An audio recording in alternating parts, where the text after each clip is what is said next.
گناہ کی لذت جو ہے نا وہ تو ایسی ہے جیسے خارش ہو گئی، جسم میں خارش ہو گئی تو کیا دل چاہتا ہے؟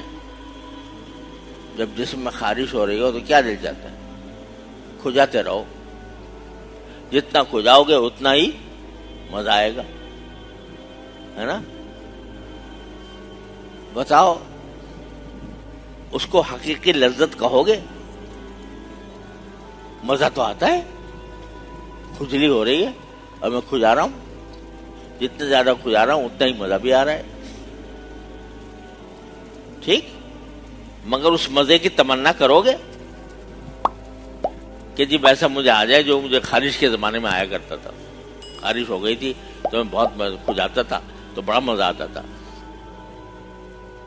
یاد کرو گے اس کو اور سوچو گے کہ وہ مزہ دوبارہ آ جائے؟ جی نہیں نا؟ اور جب وہ خارش ختم ہو گئی تو مزہ بھی گیا، وہ خارش کا مزہ بھی غائب ہو گیا، لیکن ایک دوسرا مزہ آیا، وہ کیا ہوتا ہے؟ صحت کا مزہ، صحت کا لطف۔ بتاؤ صحت کا مزہ بڑا ہے یا خارش کا مزہ بڑا ہے؟ صحت کا مزہ بڑا ہے۔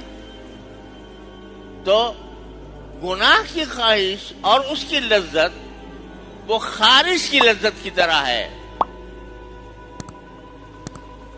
کہ وہ لذت محض خیالی ہے، محض دھوکے کی لذت ہے۔ وَمَا الْحَيَاةُ الدُّنْيَا إِلَّا مَتَاعُ الْغُرُورِ، یہ دنیاوی زندگی جو ہے دھوکے کا سامان ہے۔